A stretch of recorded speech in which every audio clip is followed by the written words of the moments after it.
इस वीडियो के अंदर हम ये देखेंगे कि ARDL मॉडल है क्या, इसको कब अप्लाई कर सकते हैं और इसके स्टेप्स क्या हैं, प्रैक्टिकल एग्जाम्पल के साथ। फॉर एग्जाम्पल, आजकल न्यूज़ में चल रहा है कि लास्ट 6 मंथ में पाकिस्तान से ऑलमोस्ट 500,000 वेल एजुकेटेड लोग छोड़ के जा चुके हैं। तो जब वो बाहर जाएंगे तो बाहर जाके कोई ना कोई जॉब करेंगे, और जब जॉब करेंगे तो वो कुछ अमाउंट अपनी फैमिली को पाकिस्तान वापस भेजेंगे, उसको कहते हैं रेमिटेंसेस। तो बेसिकली हम ये देखना चाह रहे हैं कि रेमिटेंसेस का पाकिस्तान की इकोनॉमी के ऊपर क्या इम्पैक्ट है।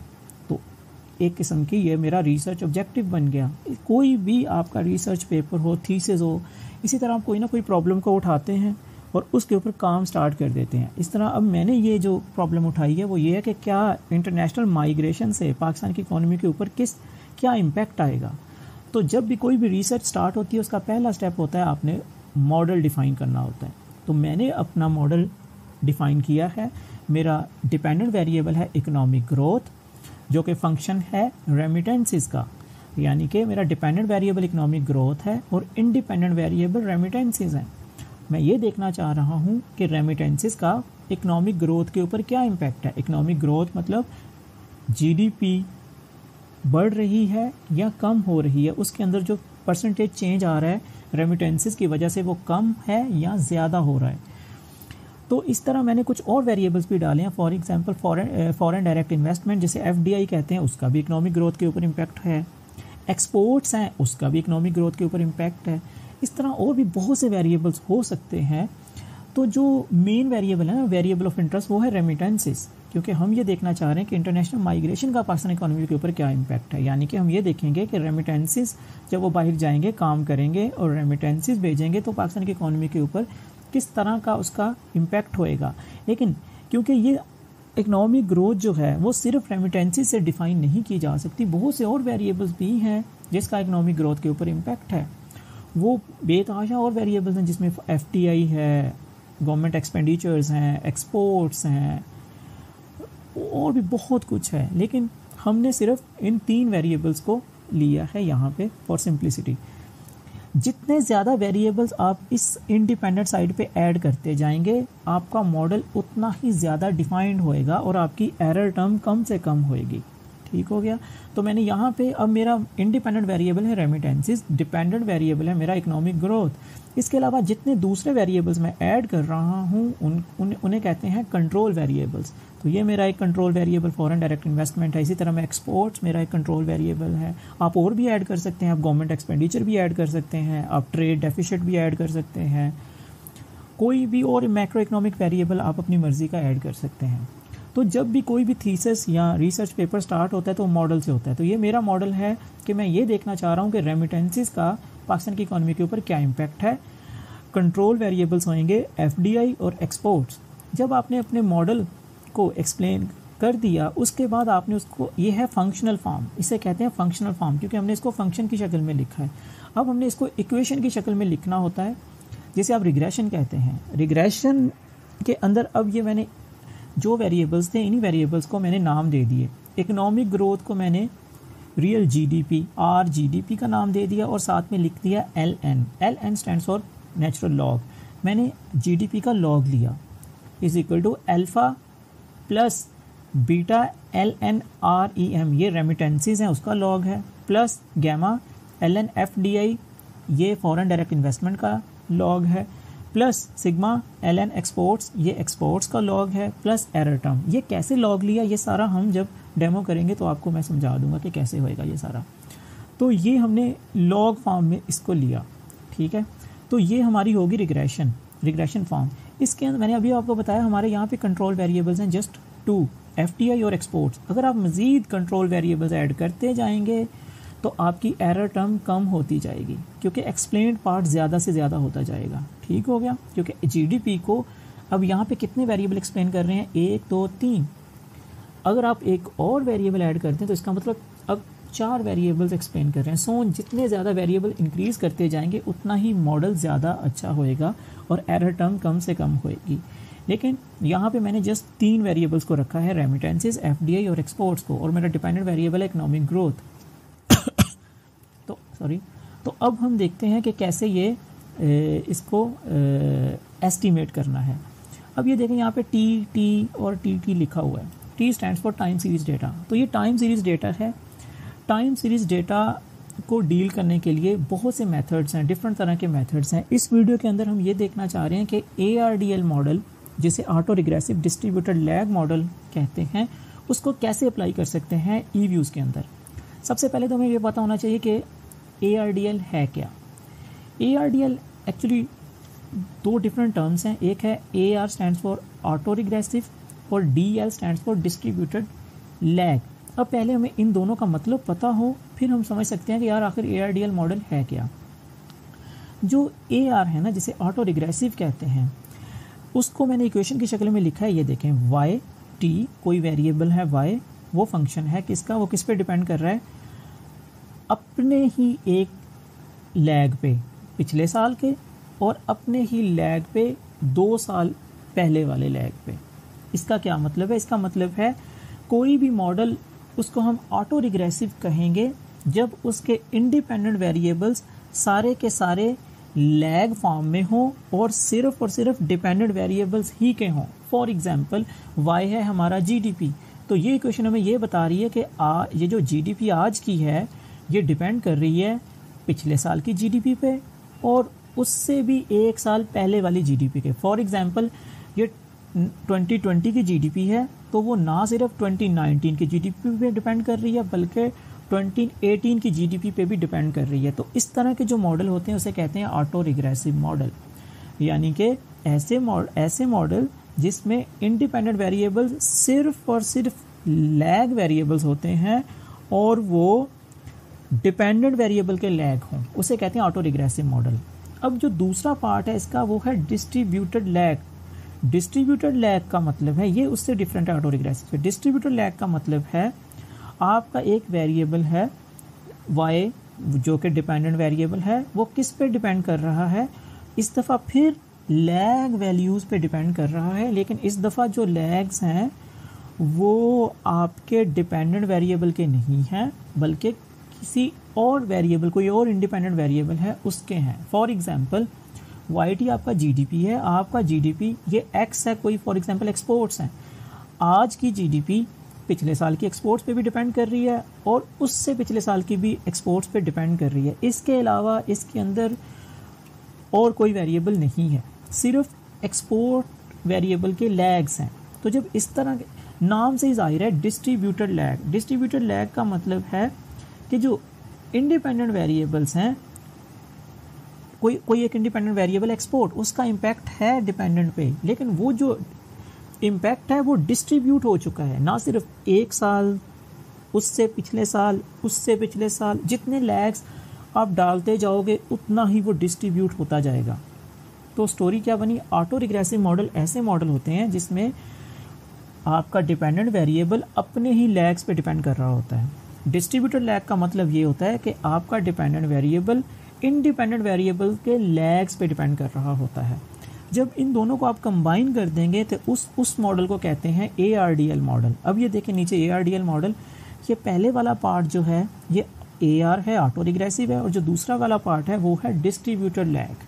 तो ARDL मॉडल का मतलब क्या बना? ARDL मॉडल का मतलब ये बना कि कोई वेरिएबल है y, for example economic growth है, ये ना सिर्फ अपने लैग्स पे डिपेंड कर रहा है बल्कि इंडिपेंडेंट वेरिएबल कोई और है उसके भी लैग्स पे डिपेंड कर रहा है। इसे कहते हैं ARDL मॉडल।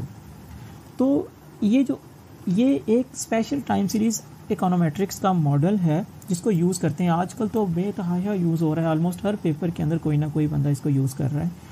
लेकिन ये बड़ा ट्रिकी है, इसमें बड़ी कॉम्प्लिकेशंस हैं जिसको हम इस वीडियो के अंदर देखेंगे, डेमो के अंदर। तो स्टोरी आई होप आपको समझ आ गई है कि ARDL मॉडल का मतलब ये है कि आपका वेरिएबल ना सिर्फ डिपेंडेंट वेरिएबल ना सिर्फ अपने लैग्स पे डिपेंड कर रहा है बल्कि इंडिपेंडेंट वेरिएबल्स के भी लैग पे डिपेंड कर रहा है, तो उसे कहते हैं ARDL मॉडल। अब इसकी सही स्टोरी समझने के लिए हमें एक डेमो करना पड़ेगा। उससे पहले मैं ये एक्सप्लेन कर दूं कि इसके स्टेप्स क्या हैं। ARDL मॉडल जब हम इस वीडियो के अंदर ई-व्यूज़ को देख रहे हैं, ई-व्यूज़ के अंदर इसको कैसे करते हैं। एक ई-व्यूज़ एक स्टैटिस्टिकल पैकेज है, एक सॉफ्टवेयर है जिसको यूज़ करके आप एस्टिमेशंस करते हो।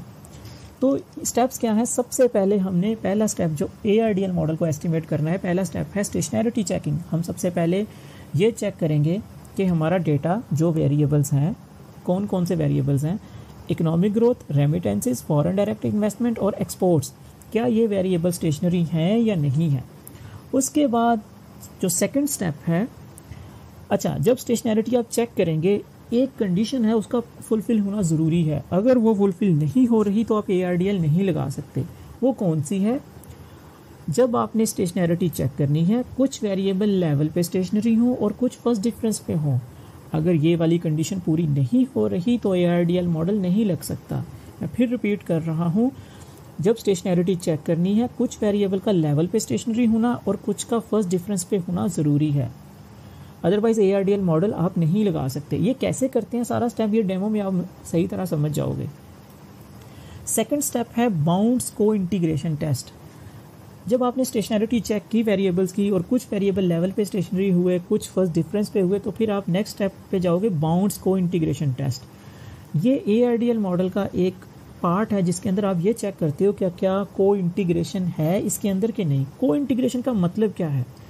को इंटीग्रेशन एक्चुअली ये एंजल और ग्रेंजर, दो इकोनॉमिस्ट हैं, Nobel prize winner, Nobel laureate है, 1987 उनको नोबेल प्राइज मिला।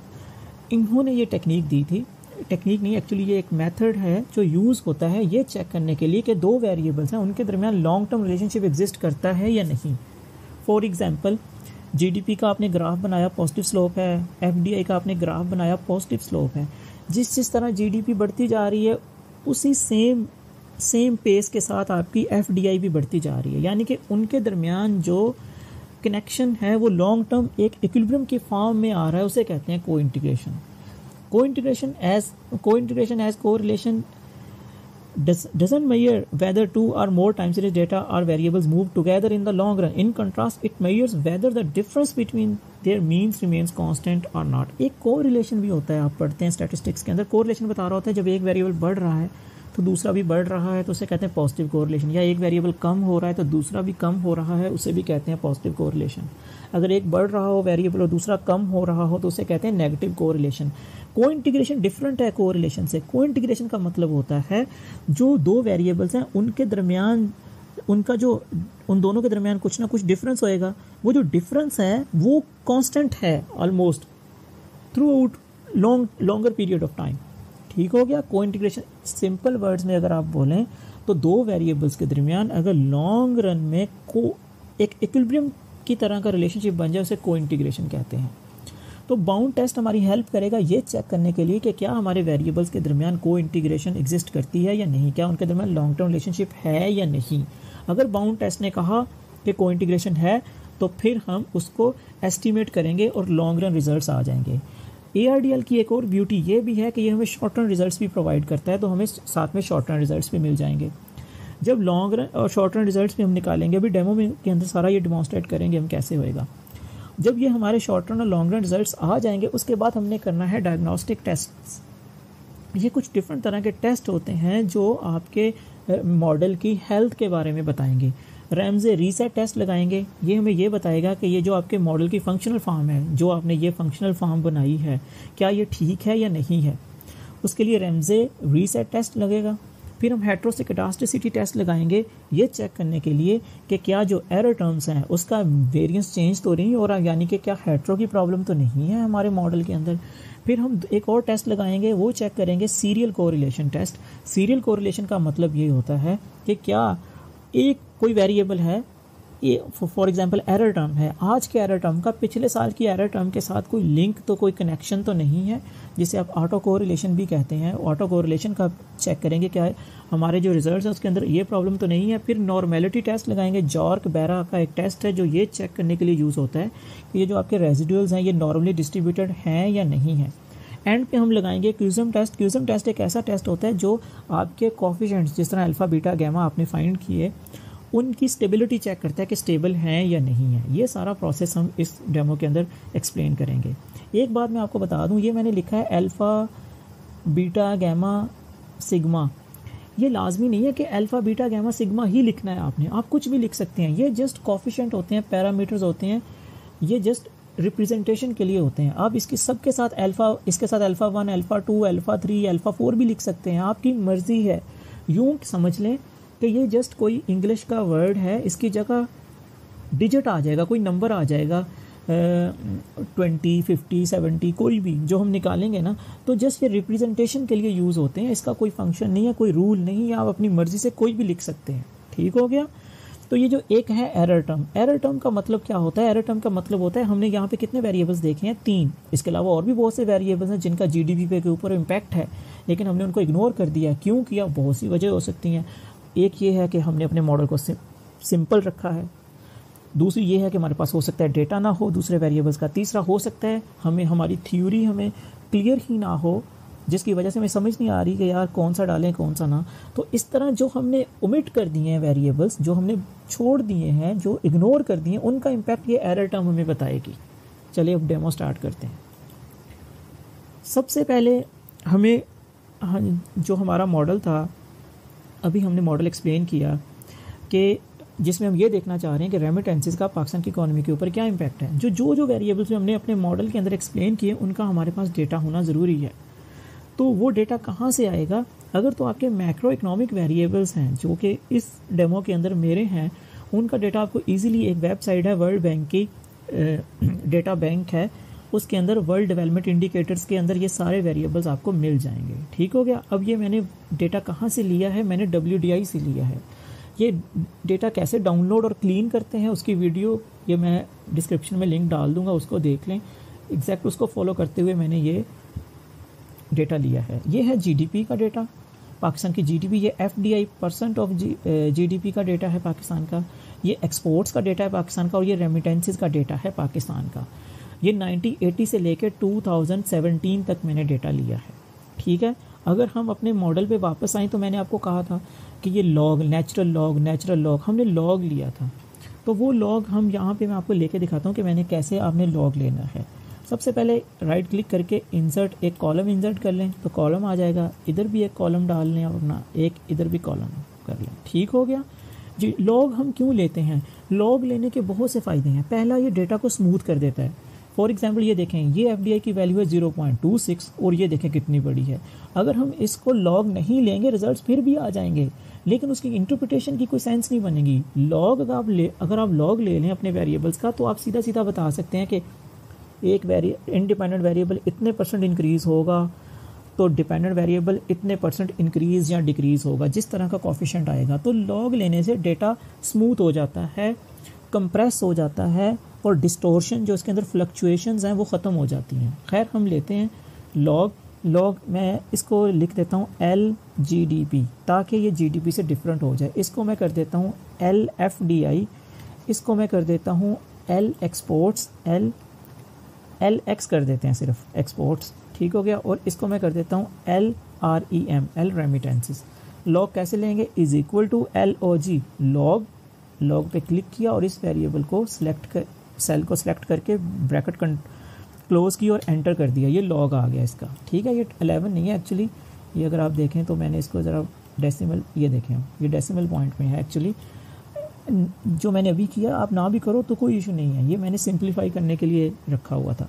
खैर, ये लॉग आ गया। इसके अब आपने इस सेल के कॉर्नर में आना है। जब ये कर्सर अपना साइन चेंज करेगा, जिस तरह ये देखें, अब ये थोड़ा बोल्ड प्लस है, अब ये थोड़ा नॉर्मल है, इसके ऊपर डबल क्लिक करते हैं, सबका लॉग ऑटोमेटिकली आ जाएगा। ठीक हो गया। अब सेम प्रोसेस यहाँ पे करना है, सेम यहाँ पे, सेम यहाँ पे। बार बार आपको इज इक्वल टू लॉग लिखने की ज़रूरत नहीं है। आप एक काम करें, सिंपली इसको कॉपी करें, कॉपी, और इधर पेस्ट कर दें। ठीक हो गया। इधर कंट्रोल V कर दें, ये पेस्ट कर दें। ठीक हो गया। अब ये देखें ऑटोमेटिकली लॉग फार्मूला ही कॉपी हो गया है। इसको फिर कॉपी करके आप यहाँ पे भी पेस्ट कर सकते हैं, यहाँ पे भी पेस्ट कर सकते हैं। तो एक किस्म का ये फार्मूला कॉपी हुआ है, सेल कॉपी नहीं हुआ। अगर इसको मैं डबल क्लिक करूँ तो ये सारे वेरिएबल्स सिलेक्ट हो सारा लॉग आ गया। ये है, इसको भी इसी तरह मैंने लॉग ले लिया, ये है, इसका भी मैंने लॉग ले लिया मैंने, और इसको आप सेव कर लें। अब मैंने आपको कहा कि लॉग इसलिए लेते होते हैं कि डेटा कंप्रेस हो जाए। अब ये देखें कितनी बड़ी वैल्यू थी, ये कितनी कंप्रेस हो के 11.37 हो गई। ये ऑलरेडी छोटी वैल्यू थी, इसको उसने और ज़्यादा कंप्रेस कर दिया। तो जो परसेंटेज में वैल्यूज़ होती हैं, या बहुत स्मॉल होती हैं, उनके लॉग लेने की ज़रूरत नहीं होती, क्योंकि वो ऑलरेडी कंप्रेस्ड फॉर्म में होती हैं। लेकिन फिर भी अगर आपने लॉग लेना है तो आप ले लें। मैंने जस्ट आपको एक्सप्लेन करने के लिए लॉग लिया है। लॉग लेके देखते हैं कैसे रिजल्ट्स आते हैं। अब एक्सपोर्ट साइज का भी मैंने लॉग लिया तो योर कंप्रेस हो गया, रेमिटेंसेस का भी लॉग लिया तो कंप्रेस हो गया। अब ये देखें ऑलमोस्ट, अब ये और ये जो लॉग लिए हैं जिन वेरिएबल्स के, ये कंप्रेस्ड फॉर्म में हैं, स्मॉलर नंबर्स हैं। अब इनकी इंटरप्रिटेशन भी इजी होएगी और सारा कुछ आसान रहेगा। अगर आपने लॉग ना लिया, रिजल्ट्स फिर भी आ जाएंगे, कोई इशू नहीं है, लेकिन उसकी इंटरप्रिटेशन में प्रॉब्लम होएगी आपको, ठीक है, उसकी सेंस नहीं बनेगी, कुछ बहुत बड़े बड़े कोफिशिएंट्स आ जाएंगे। ठीक हो गया। अब हम क्या कर, इस डेटा को अब हमने ये जो एक्सेल की फाइल है इसको ई व्यूज़ में लेके जाना है। सबसे पहले आप ई व्यूज़ को ओपन करें। ई व्यूज़ को हम ओपन करते हैं। ये ई व्यूज़ 12 है मेरे पास, आपके पास कोई भी ई व्यूज़ हो काम चल जाएगा। ठीक हो गया। अब बहुत से तरीके हैं डेटा को ई व्यूज़ में लेके आने के। सबसे जो इजी है, जस्ट इसको, ये मेरा डेटा है फाइल, इसको ड्रैग करो और इसके ऊपर ड्रॉप कर दो। ड्रॉप कर दिया। अब नेक्स्ट करते जाएं और फिनिश कर दें। नेक्स्ट और फिनिश कर दिया। ये पॉपअप हो जाएगा। अगर मैं येस पे क्लिक करूँगा तो जो चेंजेस मैं यहाँ पे करूँगा वो उस एक्सेल फाइल में भी साथ साथ होती रहेंगी। अगर मैं नो करूँगा तो इधर मैं जो भी कुछ करूँ उधर चेंज नहीं होएगा, तो मैं हमेशा नो ही करता होता हूँ। ठीक हो गया। ये मैं इसको फुल स्क्रीन कर लेता हूँ। ये मेरा डेटा अब आ गया ई व्यूज़ के अंदर। ठीक है, वही डेटा आ गया ई व्यूज़ के अंदर। हम ये चेक करना चाह रहे हैं कि रेमिटेंसेस का क्या इम्पैक्ट है इकोनॉमिक ग्रोथ के ऊपर। कंट्रोल वेरिएबल्स हैं एफडीआई और एक्सपोर्ट्स। अब हम लगाने लगे हैं एआरडीएल। स्टेप्स पे आते हैं। सबसे पहला स्टेप है स्टेशनरिटी चेक करना। हमने इन जितने वेरिएबल्स हैं उनकी स्टेशनरिटी चेक करनी है, क्या वो स्टेशनरी है या नहीं है। अब ये स्टेशनरिटी क्या होती है, इसको मैं अभी यहाँ पे डेमो तो कर देता हूँ कि ये एक्चुअली इसका मीनिंग क्या है। वो ये है कि कोई भी वेरिएबल है उसका मीन, वेरिएंस, को variance with the passage of time गुजरने के साथ साथ वो सेम रहें, चेंज ना हो। इसकी मैं अलग से एक वीडियो बना दूंगा डिटेल के साथ कि स्टेशनरिटी है क्या। फ़िलहाल हम इसको डेमो को कंप्लीट करते हैं। सबसे पहले फॉर एग्जांपल मेरा है, ये है वेरिएबल जीडीपी का लॉग। ये मेरा डिपेंडेंट वेरिएबल है। इसकी हमने सबसे पहला स्टेप है स्टेशनरिटी चेक करना। कैसे करेंगे, इसके व्यू में जाएंगे, यूनिट रूट पे क्लिक करेंगे, स्टैंडर्ड यूनिट रूट पे क्लिक करेंगे और ये डिफरेंट तरह के मेथड्स हैं यूनिट रूट चेक करने के। यूनिट रूट मतलब stationarity, non stationary, word non stationary आ जाए, यूनिट रूट आ जाए, तो ये सारे सिनोनिम्स ही हैं ऑलमोस्ट, और रैंडम वॉक भी। तो ऑगमेंटेड डिकी फुलर टेस्ट में लगाने लगा हूँ। ये एक टेस्ट है जो कि स्टेशनरिटी चेक करने के लिए यूज़ होता है। ये मैं लेवल पे चेक कर रहा हूँ। लेवल का मतलब है जिस तरह डेटा मैं ई व्यूज़ पे एक्सेल फाइल से लेके आया हूँ उसका मैं चेक करने लगा हूँ क्या वो स्टेशनरी है या नहीं है। ये डिफरेंट क्राइटेरियाज होते हैं कायके शोहार्स, इसको आप ना छेड़ें तो बेहतर है। फ़िलहाल इसके ऊपर मैं एक अलग वीडियो बना दूंगा कि यार ये इसका मतलब है क्या। फ़िलहाल जस्ट हमें ये चेक करना है कि क्या डेटा स्टेशनरी है या नहीं है। ओके किया, ये आपका रिज़ल्ट आ गया ऑगमेंटेड डिकी फुलर टेस्ट का, जिसे ADF या डिकी फुलर टेस्ट भी कहते हैं। आपने पी वैल्यू को देखना है। पी वैल्यू आपकी 5% से कम होनी चाहिए। 5% को अगर 100 पे डिवाइड करें तो 0.05 आता है। ये 0.05 से ज़्यादा है, तो इसका मतलब आपका नल हाइपोथेसिस क्या है, जो वेरिएबल है हैज़ ए यूनिट रूट। मैंने अभी आपको बताया वर्ड यूनिट रूट हो और नॉन स्टेशनरी हो, सिनोनिम्स हैं, सेम मतलब है। तो हमारी प्रोबेबिलिटी वैल्यू आई 0.8। इसका मतलब do not reject null hypothesis. आप नल हाइपोथेसिस को रिजेक्ट नहीं कर सकते। तो नल हाइपोथेसिस क्या था, GDP has a unit root, मतलब GDP is a non stationary. हम इस नॉन स्टेशनरी को रिजेक्ट नहीं कर रहे, तो इसका मतलब हमारा जो जीडीपी का वेरिएबल है वो लेवल पे नॉन स्टेशनरी है। अब हमने लेवल पे नॉन स्टेशनरी है, अब हमने देखना है फर्स्ट डिफरेंस पे भी है या नहीं है। व्यू में जाएं, यूनिट रूट पे और स्टैंडर्ड यूनिट रूट पे फिर क्लिक करें। इस दफ़ा आपने लेवल की बजाय फर्स्ट डिफरेंस पे क्लिक करना है और ओके। अब पी वैल्यू देखें 0.05 से कम है। अब आप H0 को रिजेक्ट कर दोगे, यानी कि नल हाइपोथेसिस को रिजेक्ट कर दोगे। जब आपने रिजेक्ट किया इसका मतलब है आपका जीडीपी स्टेशनरी है। तो इसका मतलब हमारा जो जीडीपी का वेरिएबल था वो लेवल पे स्टेशनरी नहीं था, फर्स्ट डिफरेंस पे स्टेशनरी था। तो अब पेपर में थीसिस में जब आपने थीसिस या पेपर अगर आप लिख रहे हो तो आप एक टेबल बना लें, उसके अंदर आप इस एक वेरिएबल का नाम लिख दें, फॉर एग्जांपल जीडीपी, इधर लिखें लेवल पे पी वैल्यू लिख दें इतनी थी, फर्स्ट डिफरेंस पे पी वैल्यू थी इतनी थी, और आगे लिख दें कि ये फर्स्ट डिफरेंस पे स्टेशनरी था। ठीक है, अगर कोई वेरिएबल लेवल पे ही स्टेशनरी है तो उसका फर्स्ट डिफरेंस पे चेक करने की ज़रूरत नहीं है, वो ऑलरेडी आपका स्टेशनरी है। अब किसी एक और वेरिएबल को भी देखते हैं, रेमिटेंसेस को फर्ज करें, देखते हैं ये रेमिटेंसेस है, व्यू में जाएं, यूनिट रूट स्टैंडर्ड लेवल पे चेक करें, पी वैल्यू 0.05 से ज़्यादा है, डू नॉट रिजेक्ट H0 मतलब डेटा नॉन स्टेशनरी है। फिर से इसका फर्स्ट डिफरेंस पे चेक करते हैं, फर्स्ट डिफरेंस पे पी वैल्यू 0.05 से कम है, अब आपने H0 को रिजेक्ट कर देना है। इसका मतलब आपका जो कौन सा वेरिएबल है, ये रेमिटेंसेस भी आपका फर्स्ट डिफरेंस पे स्टेशनरी है। एक और देखते हैं, कोई एक्सपोर्ट्स है, एक्सपोर्ट्स को देखो, एक्सपोर्ट्स को मैं व्यू में जाऊं, यूनिट रूट स्टैंडर्ड और लेवल पे चेक किया, अगेन 0.05 से ज़्यादा है वैल्यू, H0 आपने डू नॉट रिजेक्ट, इसका मतलब डेटा लेवल पे नॉन स्टेशनरी है। कौन सा डेटा, एक्सपोर्ट्स का। अब इसका फर्स्ट डिफरेंस लेते हैं, फर्स्ट डिफरेंस पे देखते हैं, तो फर्स्ट डिफरेंस पे कैसे है, अब ये 0.05 से छोटी है वैल्यू, तो इसका मतलब H0 रिजेक्ट हो जाएगा। एक्सपोर्ट्स भी आपका फर्स्ट डिफरेंस पे स्टेशनरी है। इस तरह आपके जितने भी मॉडल के अंदर, अब मेरा मॉडल है ये वेरिएबल है, ये है और ये है, इन सारों का सबसे पहला स्टेप है आपने इनकी स्टेशनरिटी चेक करनी। फर्स्ट ये अगर कुछ वेरिएबल्स लेवल पे स्टेशनरी हैं, हमारे अभी हमने 3 को चेक किया, तीनों के तीनों लेवल पे नहीं, फर्स्ट डिफरेंस पे स्टेशनरी हैं। अगर आपके कुछ वेरिएबल लेवल्स पे स्टेशनरी हों और कुछ फर्स्ट डिफरेंस पे हों, बेशक एक ही क्यों ना हो, कुछ फर्स्ट डिफरेंस पे हो, कुछ लेवल पे हो, तब आप ARDL मॉडल लगाएंगे। अदरवाइज आप ARDL मॉडल नहीं लगाएंगे, अल्टरनेटिव टेक्निक्स पे जाएंगे, जिस तरह वार मॉडल है और जॉनसन को इंटीग्रेशन और भी बहुत सी टेक्निक्स हैं। फिलहाल हमारा सारा फोकस ARDL पे है।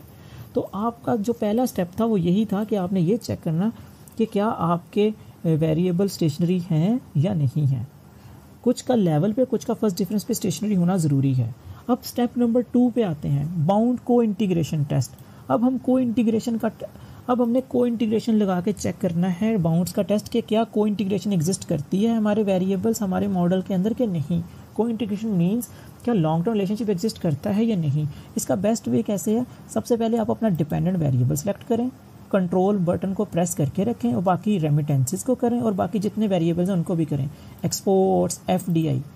ठीक हो गया, अगेन करके बताता हूँ आपको। सबसे पहले डिपेंडेंट वेरिएबल को सिलेक्ट करें, कंट्रोल प्रेस करके रखना है, फिर रेमिटेंसेस और कोई भी वेरिएबल जो आपके कंट्रोल वेरिएबल हैं उनको आपने सेलेक्ट करना है, राइट क्लिक करें, ओपन एज इक्वेशन करें, ओपन एज इक्वेशन। तो इस तरह आपको लिखने की ज़रूरत नहीं पड़ेगी, क्विकली आपका काम हो जाएगा। इस ड्रॉप डाउन मेन्यू को क्लिक करना है, इधर देखना है ARDL कहाँ पे लिखा है, ये ARDL लिखा हुआ है, ARDL को आपने सेलेक्ट कर लेना है। ठीक हो गया, ARDL को आपने सेलेक्ट कर लिया, ये विंडो खुल जाएगी। अब ये हमारा मॉडल है, GDP डिपेंडेंट वेरिएबल है, रेमिटेंसेस इंडिपेंडेंट है और एक्सपोर्ट्स और FDI भी इंडिपेंडेंट है, लेकिन ये एज कंट्रोल वेरिएबल्स हमने लिए हैं। बाकी ये सारी स्टोरी क्या है, ये है ऑटोमेटिक सिलेक्शन। अभी हमने सीखा था कि ऑटो रिग्रेसिव मॉडल का मतलब होता है y अपने लैग्स पे डिपेंड कर रहा है, आज के उससे पहले, अगर उससे भी पीछे वाले पे कर रहा है तो YT-3 डाल दो, अगर और है YT-4। इसी तरह आपका डिपेंडेंट वेरिएबल इंडिपेंडेंट के लैग पे डिपेंड कर रहा है, दूसरे लैग पे, तीसरे, जितने लैग्स हैं जितने पे डिपेंड कर रहा है उतने लैग्स आपने डालते जाना है। लेकिन अब हमें नहीं पता होता असल ज़िंदगी में कि कौन कितने लैग्स पे डिपेंड कर रहा है, तो ये वाला जो पार्ट है ना, ये हमारी हेल्प करेगा। अगर हम ऑटोमेटिक को क्लिक करके रखें तो ईव्यूज़ खुद ब खुद ही लैग चूज़ कर लेगा कि कितने लैग डालने हैं। ठीक हो गया। अगर आपको इस पे बिलीव नहीं है, आप खुद से कुछ करना चाह रहे हैं, तो आप फिक्स्ड के साथ अपने भी डाल सकते हैं कि मैंने 2 डालने हैं या मैंने डिपेंडेंट वेरिएबल के मैंने कितने लैग डालने हैं, आप इतने लिख दो, 9, अगर इसके जितने आपने 3, जो भी आपकी मर्ज़ी। अगर आपने ऑटोमेटिक लिखने हैं तो आप ऑटोमेटिक कर लें। ठीक हो गया। तो बाय डिफ़ॉल्ट 4 की सेटिंग थी, मैं उसको फ़िलहाल बाय डिफ़ॉल्ट ही रखता हूँ और मैंने ऑटोमेटिक सेलेक्ट किया। अगर आपके मॉडल के अंदर कोई डमी वेरिएबल हैं जिसमें का मतलब होता है 1 0 1 0 1 0, इस तरह की वैल्यूज़ होती हैं। फॉर एग्जांपल जेंडर अगर मेल है तो 1, अदरवाइज 0। तो इस तरह के अगर डमी वेरिएबल्स हैं तो उसको आपने यहाँ पे लिख देना होता है, ऐट लिख के वेरिएबल का नाम लिख देते हैं। क्योंकि हमारे मॉडल के अंदर कोई भी डमी वेरिएबल नहीं है, सारे कॉन्टीन्यूस वेरिएबल हैं, तो इसकी हमें ज़रूरत नहीं है। ठीक हो गया। ये ऑप्शन पे आएंगे, ऑप्शन में ये है डिफरेंट क्राइटेरियाज, अकाइके शवार, मैंने अभी आपको बताया कि आपने लैग डाल देने हैं। ई व्यूज़ खुद ब खुद चूज़ करेगा लैग्स को कि कितने लैग, ऑप्टिमल लैग कितने हैं वो खुद ही चूज़ कर लेगा। ठीक हो गया, हमें ज़रूरत नहीं है। तो अगर अब डिफरेंट तरह के क्राइटेरियाज हैं, डिफरेंट तरह के मेथड्स हैं जिसको ई व्यूज़ यूज़ करके लैग्स डालता है। ठीक हो गया, इसमें अकाइके है, शॉर्स है, हनान है, एडजस्टेड आर स्केयर है। बाय डिफ़ॉल्ट अकाइके इंफॉर्मेशन क्राइटेरिया है, हम इसको इसी को हम सिलेक्ट कर लेते हैं। ये क्राइटेरियाज कैसे काम करते हैं इसको एक अलग से एक वीडियो में बना दूंगा, फ़िलहाल हम इसको जस्ट आप अकाइके सेलेक्ट रहने दें।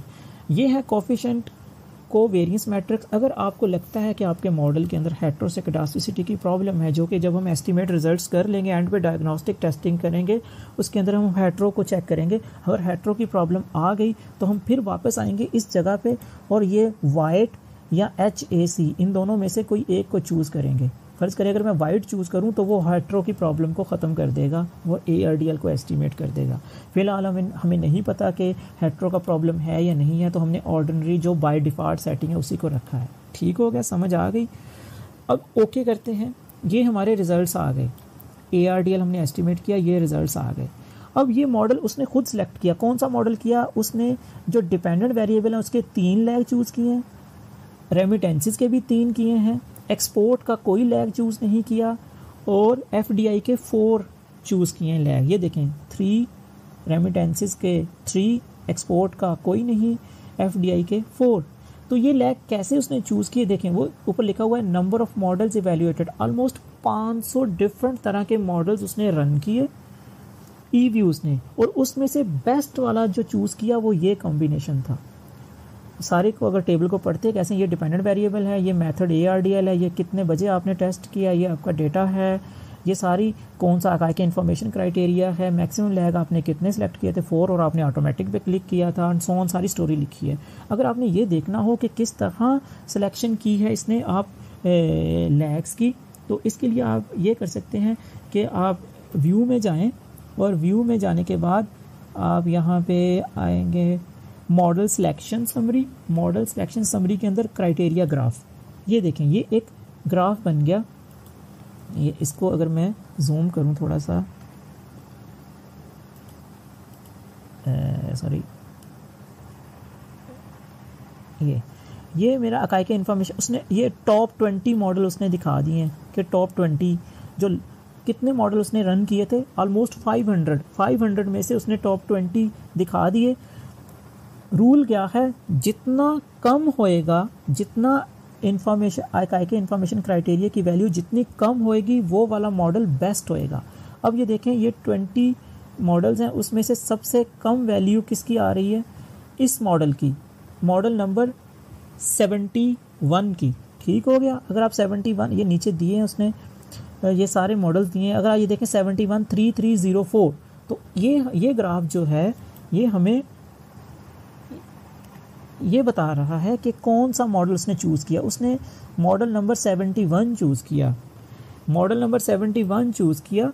कितने मॉडल्स में से, सॉरी कितने मॉडल में से, 500 मॉडल्स में से।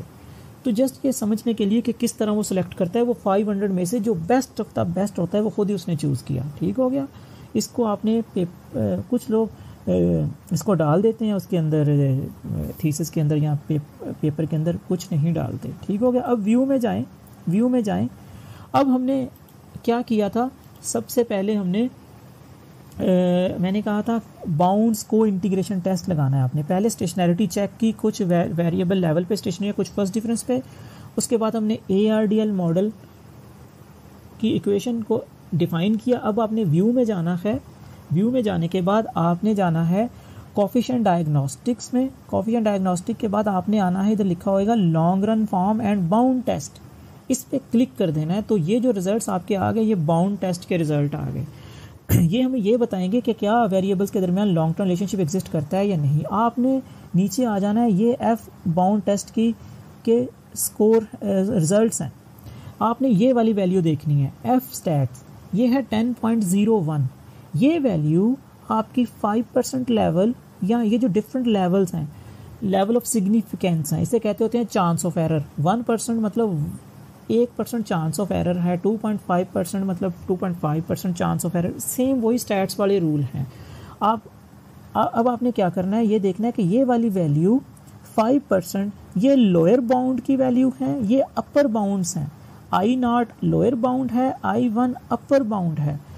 आपने ये देखना है कि ये वाली वैल्यू इससे ज़्यादा है या नहीं है अपर बाउंड से। आपकी वैल्यू है 10.01, ये आपकी 5% के ऊपर 3.67 से ज़्यादा है। तो इसका मतलब नल हाइपोथेसिस का क्या, नल हाइपोथेसिस ये है नो लेवल रिलेशनशिप, कोई लॉन्ग टर्म कोई को इंटीग्रेशन रिलेशनशिप नहीं है, ये नल हाइपोथेसिस है। इफ़ एफ कैलकुलेटेड जो कि ये वैल्यू है greater than table value, tabulated या बाउंड्स वैल्यू इससे ज़्यादा हो तो रिजेक्ट H0। हमने H0 को रिजेक्ट कर दिया, इसका मतलब हमारे वेरिएबल्स के दरमियान लॉन्ग टर्म रिलेशनशिप एग्जिस्ट करता है। 10% पे भी करता है, 5% पे भी करता है, 2.5% पे भी करता है, 1% पे भी करता है। जो नॉर्मल प्रैक्टिस है वो आपने 5% पे देखना होता है। आपका जो एफ स्टैट की वैल्यू है वो 5% पे 3.67 से ज़्यादा है तो आप H0 को रिजेक्ट कर दोगे। इसका मतलब हमारा ये जो सेकंड स्टेप था, सेकंड स्टेप बाउंड को इंटीग्रेशन टेस्ट, वो पूरा हो चुका। वो हमें ये बता रहा है कि हमारे वेरिएबल्स के दरमियान लॉन्ग टर्म रिलेशनशिप है। अब थीसिस के अंदर आपने ये सारा नहीं डालना होता, इसको उठाएं, यहाँ से रखें, सिलेक्ट करें इतने को, ठीक है, इतने को जस्ट कर लें और राइट क्लिक करें, कॉपी करें और वर्ड की फाइल में पेस्ट कर दें। मैं एक और वीडियो बना दूंगा, उस वीडियो के अंदर मैं ये कि कैसे क्लीन रिजल्ट्स आपने ARDL के लेके जाने हैं वर्ड में, जो कि प्रेजेंटेबल हो, मतलब थीसिस के अंदर आप डाल सकते हो, जो प्रोफेशनल लुक दें। ठीक हो गया। जस्ट आपने इसको कॉपी करना है और इसको कॉपी करें और जाके वर्ड की फाइल में राइट क्लिक करके पेस्ट कर दें और वहाँ पे पेस्ट हो जाएगा ये वाला टेबल। अब ये बाउंड टेस्ट हो गया। उसके बाद नेक्स्ट स्टेप क्या है, नेक्स्ट स्टेप है लॉन्ग रन रिजल्ट्स का, कि लॉन्ग रन रिजल्ट्स क्या आएंगे। इसी विंडो के ऊपर ये जो पार्ट है ये लॉन्ग रन रिजल्ट्स हैं, ये हमारे लॉन्ग रन रिजल्ट्स हैं। इसका भी आपने कैसे, इसको कॉपी करें और अपने उसके अंदर डाल दें वर्ड फाइल के अंदर। लेकिन कुछ जो रिसर्चर होते हैं वो इसको बड़ी बैड प्रैक्टिस कहते हैं कि यार आपने सीधा ई-व्यूज से उठाए हैं, कॉपी करके पेस्ट कर दिए, ना उसको क्लीन किया, ना उसको कोई शेप दी है। तो इसको शेप देने के लिए एक अलग से वीडियो बना दूंगा कि मतलब जिसमें आप कैसे, मतलब मेथड एग्जैक्ट यही होएगा। उस वीडियो के अंदर हम जस्ट ये एक्सप्लेन करेंगे कि कैसे क्लीन रिजल्ट्स वर्ड में आपने शो करने हैं। ये वाले ये है लॉन्ग रन रिजल्ट्स, ये रेमिटेंसेस है, ये एक्सपोर्ट है, ये FDI है। डिपेंडेंट वेरिएबल हमारा क्या है, इकोनॉमिक ग्रोथ। तो पहला, अब इसको कैसे, ये हैं लॉन्ग रन रिजल्ट्स हमारे। अब इसको कैसे इंटरप्रिटेशन क्या है। सबसे पहले आपने देखनी है पी वैल्यू अगर 0.05 से कम है तो समझ जाएं कि आपका वेरिएबल सिग्निफिकेंट है। सिग्निफिकेंट का मतलब है आपका H0 को आपने रिजेक्ट कर दिया है, आपका वेरिएबल इम्पॉर्टेंट है, इसको मॉडल में होना ज़रूरी है। अब देखें ये पी वैल्यू 0.05 से कम है, इसका मतलब रेमिटेंसेस एक इम्पॉर्टेंट वेरिएबल आपके मॉडल का, इसको आपके मॉडल के अंदर होना ज़रूरी है। अब एक्सपोर्ट्स की पी वैल्यू देखें 0.05 से कम है, अगेन आपका मॉडल, ये वेरिएबल एक्सपोर्ट का इम्पॉर्टेंट है, इसको मॉडल के अंदर होना ज़रूरी है। फिर FDI वेरिएबल की पी वैल्यू देखें, ये भी 0.05 से कम है, अगेन ये भी आपकी सिग्निफिकेंट है और इस वेरिएबल का मॉडल के अंदर होना ज़रूरी है। अगर कोई वैल्यू 0.05 से ज़्यादा हो, फॉर एग्जांपल यहाँ पे होता है 0.823, तो इसका मतलब था FDI इनसिग्निफिकेंट है, इसका आपके मॉडल के अंदर कोई रोल नहीं है, इनसिग्निफिकेंट है। सिग्निफिकेंस चेक हो गई, इसका मतलब ये तीनों वेरिएबल्स इंपॉर्टेंट हैं, आपके मॉडल के अंदर होना ज़रूरी है। अब इसका मतलब क्या है 0.447, इसका मतलब ये है अगर रेमिटेंसेस मेरी, क्योंकि लॉग के अंदर है, जब भी वेरिएबल लॉग के अंदर होएगा आपने परसेंटेज में बताना है। कैसे, अगर मेरी रेमिटेंसेस, अच्छा इसी टेबल को उसने ये इक्वेशन की शक्ल में भी लिख दिया नीचे, ठीक हो गया ये। खैर इसका क्या मतलब है 0.4, इसका मतलब है अगर मेरी रेमिटेंसेस, पाकिस्तान की रेमिटेंसेस 1% बढ़ेगी तो जो हमारी इकोनॉमिक ग्रोथ है वो 0.447% बढ़ जाएगी। मतलब रेमिटेंसेस का हमारी इकोनॉमिक ग्रोथ के ऊपर पॉजिटिव इम्पैक्ट है। क्या मतलब बना, जो लोग हमारे पाकिस्तान से बाहर जा रहे हैं, जब वो बाहर जाके पाकिस्तान में पैसे भेजेंगे जिन्हें आप रेमिटेंसेस कहते हैं, उन रेमिटेंसेस का हमारी इकोनॉमी के ऊपर पॉजिटिव इम्पैक्ट है। ठीक हो गया। दूसरे पे आते हैं, एक्सपोर्ट्स। ये बता रहा है कि एक्सपोर्ट्स और डिपेंडेंट वेरिएबल के दरमियान भी पॉजिटिव कनेक्शन है। क्या मतलब बना कि अगर एक्सपोर्ट्स आपकी 1% बढ़ेगी तो आपकी जो इकोनॉमिक ग्रोथ है या जीडीपी में जो चेंज है वो 1.26% ज़्यादा होएगा, ना कि कम होएगा। तो इसका मतलब है जब भी किसी कंट्री के एक्सपोर्ट्स बढ़ते हैं तो उसकी इकोनॉमिक ग्रोथ भी ज़्यादा होएगी। अब थर्ड है FDI, foreign direct investment. Foreign direct investment का मतलब होता है जो बाहर से लोग पाकिस्तान आके इन्वेस्ट करते हैं। फॉर एग्जांपल ये जोंग मोबाइल, जोंग ये चाइना की कंपनी है जोंग, ठीक हो गया। इसी तरह और बहुत सी हैं, टेलीनॉर शायद ये डेनमार्क की है। खैर ये जो बाहर से इन्वेस्ट, इसे एफडीआई कहते हैं। तो एफडीआई का भी हमारी इकोनॉमिक ग्रोथ के ऊपर पॉजिटिव इम्पैक्ट है और सिग्निफिकेंट है, यानी कि इंपॉर्टेंट इम्पैक्ट है। इसका मतलब एफडीआई जब 1% बढ़ेगी तो आपकी इकोनॉमिक ग्रोथ जो जीडीपी है वो 1.04% बढ़ेगी। तो इससे हमने ये क्या बता रहा है ये रिजल्ट्स कि लॉन्ग रन के अंदर ये तीनों वेरिएबल्स का हमारे डिपेंडेंट वेरिएबल के ऊपर पॉजिटिव इम्पैक्ट है। तो थीसिस के अंदर आपने इसको कॉपी करना होता है और पेस्ट कर देना है वर्ड फाइल में। ठीक है, फिर मैं रिपीट करूँ, एक वीडियो में बना दूंगा जिसमें कैसे क्लीन आपने रिजल्ट्स डालने हैं। अब 2 स्टेप्स ये भी हो चुका है, स्टेशनरिटी चेक की, कुछ लेवल पे थे, कुछ फर्स्ट डिफरेंस पे थे। जब ये होंगे तो एआरडीएल लगेगा। एआरडीएल में पहले बाउंड टेस्ट लगाया, उसने कहा को इंटीग्रेशन एग्जिस्ट करती है। उसके बाद आपने लॉन्ग रन रिजल्ट्स निकालने थे, वो 7 लॉन्ग रन रिजल्ट्स भी दे दिए उसने। अब रह गए short run results. Short run results के लिए आपने क्या करना है, अगेन इसी जो रिजल्ट्स हैं आपके, इसी के व्यू में जाना है। व्यू में जाना, सेम अगेन कोएफिशिएंट डायग्नोस्टिक में जाना है और नीचे लिखा हुआ है एरर करेक्शन फॉर्म। ये शॉर्ट रन रिजल्ट्स देगा आपको, इस पे क्लिक कर देना है एरर करेक्शन फॉर्म पे। ये रिजल्ट्स आपके आ गए शॉर्ट रन। शॉर्ट रन का मतलब होता है जैसे जैसे टाइम चेंज होएगा कैसे कैसे आपके वेरिएबल्स डिपेंडेंट वेरिएबल पे इम्पैक्ट होएगा। अब ये हमारे शॉर्ट रन रिजल्ट्स हैं। ये क्या बता रहे हैं अब ये देखें। फॉर एग्जांपल ये जीडीपी है, जीडीपी का लैग है ये -1 मतलब 1 साल का लैग, -2 मतलब दूसरा लैग। यूँ समझ लें कि अगर आप 2020 में हैं तो ये वाली वैल्यू जो है ये 2019 की है और इससे नीचे वाली 2018 की है। तो क्या मतलब बनता है इसका? इसका मतलब है पिछले साल की जीडीपी का करंट जीडीपी के ऊपर नेगेटिव इम्पैक्ट है और सिग्निफिकेंट है। ये शॉर्ट टर्म रिजल्ट्स है ना, एक साल का, ये 2 साल का। उससे पहले वाले थर्ड का उसने इम्पैक्ट नहीं लिया क्योंकि उसने हमने क्राइटेरिया डिफाइन किया था अकाई के इन्फॉर्मेशन क्राइटेरिया। उसने ऑटोमेटिकली लैग चूज़ किए कि कितने कितने का इम्पैक्ट शो होएगा, कितने का नहीं। इसी तरह रेमिटेंसेस है, रेमिटेंसेस का पॉजिटिव इम्पैक्ट है शॉर्ट रन में लेकिन इनसिग्निफिकेंट है। इसका मतलब शॉर्ट रन में कोई इम्पैक्ट नहीं है इकोनॉमी के ऊपर रेमिटेंसेस का, लॉन्ग रन में है।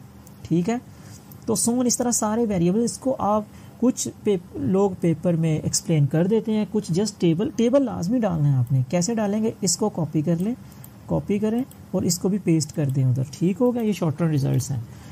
तो ये वाले रिजल्ट्स सारे हैं लेकिन इस टेबल के अंदर सबसे इंपॉर्टेंट चीज़ है ये एंड वाली, इसे कहते हैं ECM टर्म या एरर करेक्शन टर्म। ये सबसे इंपॉर्टेंट पार्ट है शॉर्ट टर्म मॉडल का, शॉर्ट टर्म रिजल्ट्स का। इस वैल्यू का, इसके कोएफिशिएंट का नेगेटिव होना ज़रूरी है, पहली बात। 1 से कम होना ज़रूरी है, 0 और 1 के दरमियान में हो, ज़रूरी है, मस्ट है, होना चाहिए। अगर नहीं है तो ठीक नहीं है। तीसरा, ये सिग्निफिकेंट हो। तीनों कंडीशंस पूरी होनी बहुत ज़रूरी है। अब इसका जब ये तीनों कंडीशंस पूरी हो जाए तो उसका मतलब क्या है वो मैं बताता हूँ। पहले तो देखें 0 और 1 के दरमियान में है वैल्यू 0.09 है, यस कंडीशन पूरी। माइनस में है, यस कंडीशन पूरी। सिग्निफिकेंट है, यस कंडीशन पूरी। तीनों कंडीशंस पूरी। अब इसका मतलब क्या है, जब ये तीनों कंडीशंस पूरी हैं तो इसका मतलब ये बनता है कि ये जो हमारे शॉर्ट रन के रिजल्ट्स हैं ये मोनोटोनिकली लॉन्ग रन में एडजस्ट हो जाएंगे, यानी कि कन्वर्जेंस होएगी। और सिंपल करें तो short term results long run की तरफ मूव करेंगे, इक्विलिब्रियम पॉइंट की तरफ मूव करेंगे। ठीक हो गया, यानी कि यूँ समझ लें कि मॉडल आपका शॉर्ट रन से लॉन्ग रन की तरफ एडजस्ट हो जाएगा, मतलब इक्विलिब्रियम में चला जाएगा, कन्वर्ज हो जाएगा। कन्वर्जेंस का मतलब होता है movement towards equilibrium, equilibrium point की तरफ जाएगा।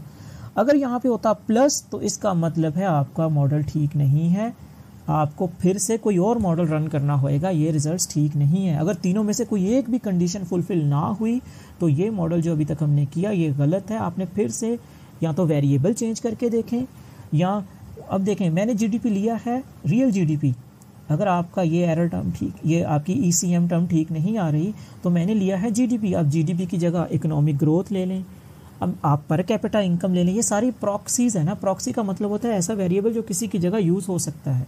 तो ये डिफरेंट तरह के वेरिएबल्स आपने चेंज कर करके देखने हैं जब तक कि ये ईसीएम टर्म आपकी सिग्निफिकेंट ना हो, नेगेटिव क्यों ना हो, नेगेटिव सिग्निफिकेंट हो, नेगेटिव और 0 और 1 के दरमियान में हो। तो ये आपके शॉर्ट टर्म के रिजल्ट्स हैं। इतने पार्ट को आपने थीसिस के अंदर लिखना है।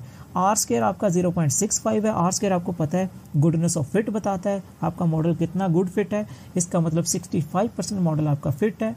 Adjusted are square degree of freedom को इनकॉर्पोरेट कर देता है। इसके ऊपर मैं अलग से एक वीडियो बना दूंगा कभी कि ये इनके मतलब क्या होता है। सिंपल, शायद आपको, अगर आप इकोनॉमिक्स के स्टूडेंट हैं तो आपको पता ही होगा आर स्केयर मतलब गुडनेस ऑफ फिट। तो हमारा मॉडल 65% गुड फिट है। ठीक हो गया।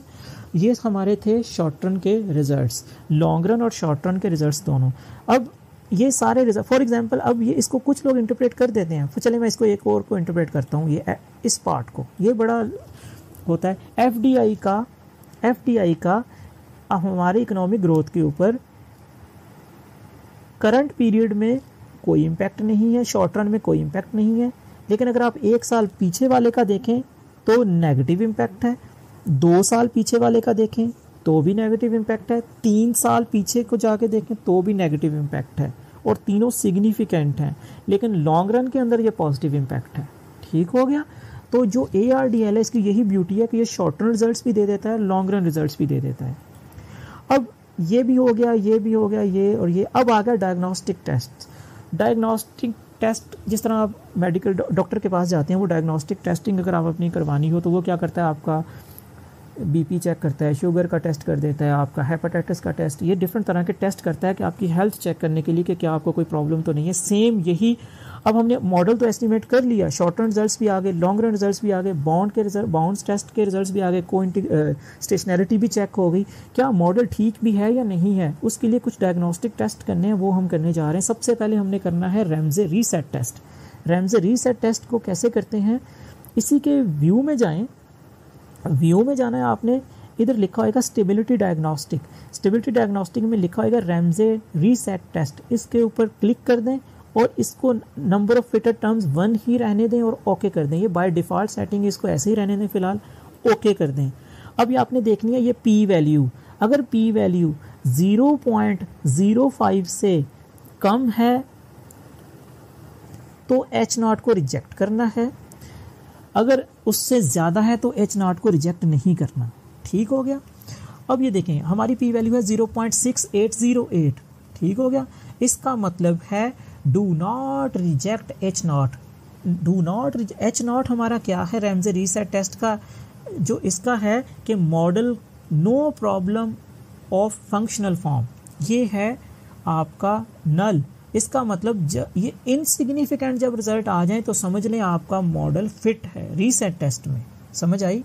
पी वैल्यू आपकी इनसिग्निफिकेंट है, 0.05 से ज़्यादा है तो H0 को आप रिजेक्ट नहीं कर रहे। H0 है no problem of model of functional form. ये जो आपने यहाँ पे फंक्शन फॉर्म बनाई थी इसके अंदर कोई प्रॉब्लम नहीं है, रैमजे रीसेट टेस्ट ने हमें बता दिया। नेक्स्ट कौन सा टेस्ट है, नेक्स्ट है हेट्रोस्केडास्टिसिटी टेस्ट। ये चेक करने के लिए कि ये जो हमारी एरर टर्म है उसका वेरिएंस चेंज तो नहीं हो रहा। हेट्रोस्केडास्टिसिटी टेस्ट, उसके लिए आपने क्या करना है, व्यू में जाना है, अगेन रेजिड्यूल डायग्नोस्टिक्स पे क्लिक करना है और नीचे लिखा है हेट्रोस्केडास्टिसिटी टेस्ट। हेट्रोस्केडास्टिसिटी टेस्ट पे क्लिक करना है। ये डिफरेंट तरह के मेथड्स हैं, अगर आपने इकोनोमेट्रिक्स पढ़ी है तो आपने पढ़े होंगे। गुजराती एक बुक है और ग्रीन की बुक है माइक्रो इकोनोमेट्रिक एनालिसिस के नाम से, कोट्सायोनियस की बुक है, सब में ये टेस्ट दिए हैं। Breusch Pagan, Godfrey test, Harvey test, Glejser test, ARCH, White, different तरह के टेस्ट हैं हेट्रो चेक करने के। आप कोई भी टेस्ट लगा सकते हैं, मैं पहले वाला ही लगाने लगा हूँ क्योंकि ये बाय डिफ़ॉल्ट यही है। ब्रॉश पैगन को आपने ये लगाना है तो इस पर क्लिक कर दें, ये साथ में उसने थोड़ा सा बता दिया है, ये वाला बस हम करने लगे हैं, okay. Again P value check करनी है, पी वैल्यू 0.05 से ज़्यादा है। नल हाइपोथेसिस देखें, नल क्या है, होमोसेकेडासिटी, हेट्रो नहीं है, होमो का मतलब है वेरिएंस चेंज नहीं हो रहा, वेरिएंस कांस्टेंट है। पी वैल्यू देखें 0.51, ठीक है। अगेन 0.05 से ज़्यादा है, do not reject H not. H not क्या है? होमोसेकेडासिटी, मतलब आपके ब्रॉश-पैगन-गॉटफ्रे टेस्ट के जो रिजल्ट्स हैं वो इनसिग्निफिकेंट हैं। इनसिग्निफिकेंट का यहाँ पे मतलब है कि नल को रिजेक्ट नहीं कर रहा। इसका मतलब ये बना आपके मॉडल में हेट्रो की प्रॉब्लम नहीं है। अगर यहाँ पे 0.05 से कम होती तो इसका मतलब हेट्रो की प्रॉब्लम थी। फिर आपने क्या करना था? फिर आपने वो एस्टीमेट में जब गए थे, यहाँ पे ये ARDL मॉडल था हमारा, ये ऑप्शन था, यहाँ पे आपने वाइट पे क्लिक करना था। समझ आ गई? तो हेट्रो रिमूव हो जानी थी। अगर रैमजे रीसेट टेस्ट में फंक्शनल फॉर्म की प्रॉब्लम है तो फंक्शनल फॉर्म अगर वो हमारा सिग्निफिकेंट आ जाता, मतलब फंक्शनल फॉर्म में प्रॉब्लम होती, तो हमें फिर वेरिएबल चेंज करके कोई और मॉडल रन करना था। ठीक हो गया, हमारे दोनों टेस्ट पूरे हो गए, पहला दूसरा। अब सीरियल कोरिलेशन पे आते हैं, जिसे आप ऑटो कोरिलेशन भी कहते हैं। व्यू में जाना है, रेजिडुअल डायग्नोस्टिक, और ये सीरियल कोरिलेशन टेस्ट है, इस पर क्लिक कर देना। लैग जितने भी डालने, 2, 4, 5 आपकी मर्जी, आप बाय डिफ़ॉल्ट ही रहने दो। ओके, अगेन पी वैल्यू देखें। नल हाइपोथेसिस क्या है? नो सीरियल कोरिलेशन, कोई कोरिलेशन नहीं है, मतलब ऑटो कोरिलेशन का प्रॉब्लम नहीं है। तो क्या है? पी वैल्यू 0.12, 0.05 से ज़्यादा है। जब भी पी वैल्यू 0.05 से ज़्यादा होगी तो do not reject H not.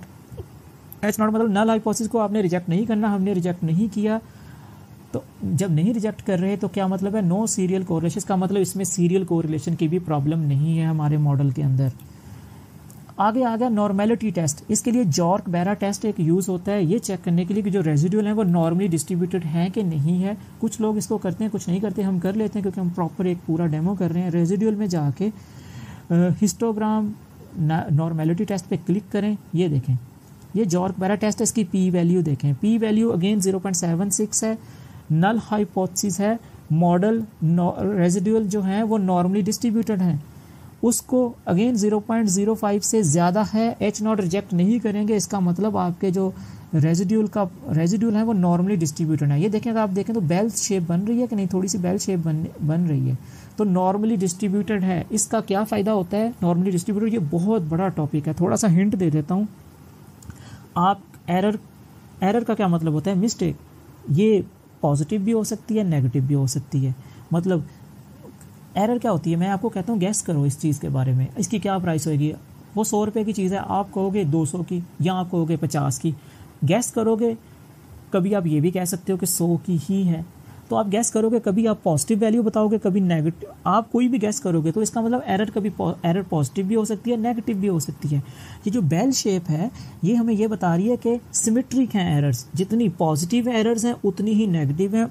Positive negative एक किस्म, मतलब कुछ आपने गैस किए तो बहुत ज़्यादा पॉजिटिव ज़्यादा बोल दिया आपने, कभी आपने गैस किया तो बहुत कम बोल दिया। जो बहुत ज़्यादा बोला और जो बहुत कम बोला वो आपस में ऑफसेट हो गए, तो ओवरऑल एरर 0 है। तो नॉर्मली डिस्ट्रीब्यूशन का ये मतलब होता है। और इस ग्राफ को भी आप डाल सकते हैं उसके अंदर, अपने थीसिस के अंदर राइट क्लिक करके कॉपी टू क्लिप बोर्ड करें और वहाँ पे जाके राइट क्लिक करके वर्ड फाइल में पेस्ट कर दें, ये आपका ग्राफ वहाँ पे चला जाएगा। ठीक हो गया। अगर आप चाहते हैं ये भी साथ में डालना है तो इधर क्लिक करें, कॉपी टू क्लिप बोर्ड करें और वर्ड में जाके पेस्ट कर दें, आपका पेस्ट हो जाएगा। सही हो गया। नॉर्मेलिटी टेस्ट भी हो गया। अब लास्ट रह गया क्यूज़म टेस्ट।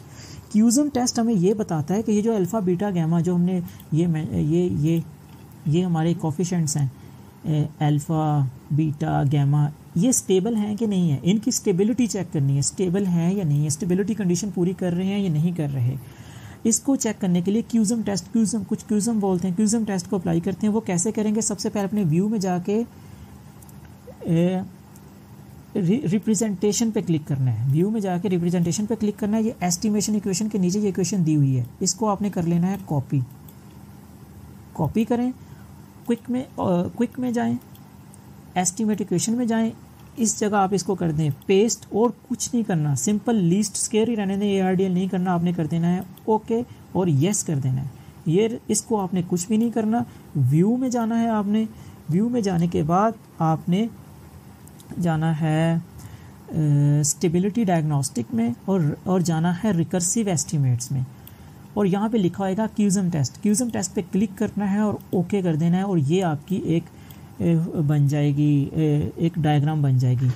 रूल क्या है, ये जो ब्लू लाइन है इसका इन रेड लाइन के अंदर रहना ज़रूरी है। अगर ये इसके अंदर रहेगी तो इसका मतलब आपके जो अल्फ़ा बीटा गैमा हैं उन वो जो कोफिशिएंट्स हैं वो स्टेबल हैं, उनकी स्टेबिलिटी कंडीशन पूरी हो रही है। अगर ये लाइन बजाय इस तरह होने के इसको कट करके निकल जाती तो इसका मतलब आपके कोफिशिएंट जो आपके वो स्टेबल नहीं है। ठीक है, ये स्टेबिलिटी कंडीशन है, ये क्यूजम टेस्ट है। कुछ लोग इससे ये भी आपने कैसे करना है, राइट क्लिक करके कॉपी टू क्लिपबोर्ड करें और जाके अपनी वर्ड फाइल में पेस्ट कर दें तो आपका ये वहाँ पे ग्राफ पेस्ट हो जाएगा। अगेन एक वीडियो बना दूंगा कि कैसे क्लीन रिजल्ट्स लेके जाने हैं वर्ड में। कुछ लोग ये करते हैं कि क्यूजम स्केयर टेस्ट भी लगा देते हैं। उसके लिए क्या है, stability diagnostic, again recursive estimates only, और क्यूजम टेस्ट की बजाय अब क्यूजम स्केयर टेस्ट लगाना है। ओके, इसकी भी यही कंडीशन है कि आपकी जो ब्लू लाइन है ये रेड लाइन की ये जो रेंज है इसके अंदर रहनी चाहिए। अगर अंदर हैं तो आपके मॉडल, आपके रिजल्ट्स स्टेबल हैं, आपके कोफिशिएंट स्टेबल हैं। ठीक हो गया। तो अब हमने इस सारी ड्रिल के से क्या सीखा, हमने ये सीखा कि पाकिस्तान से जो लोग छोड़ के बाहर जा रहे हैं, जब वो बाहर जाएंगे तो वो रेमिटेंसेस भेजेंगे। उन रेमिटेंसेस का शॉर्ट रन तो हमारी इकोनॉमी पे कोई ख़ास इम्पैक्ट नहीं होएगा, लेकिन लॉन्ग टर्म में, लंबे टाइम पीरियड में उसका पॉजिटिव इम्पैक्ट है। FDI का भी हमारी इकोनॉमी के ऊपर पॉजिटिव इम्पैक्ट है और एक्सपोर्ट्स का भी हमारी इकोनॉमी के ऊपर पॉजिटिव इम्पैक्ट है। ARDL मॉडल तब लगता है जब कुछ वेरिएबल लेवल पे स्टेशनरी और कुछ फर्स्ट डिफरेंस पे हो।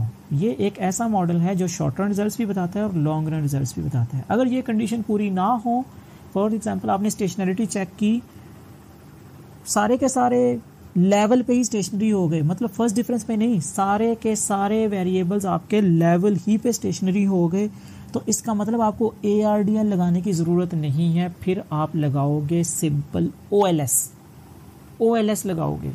OLS कैसे लगता है, लगा के दिखाता हूँ।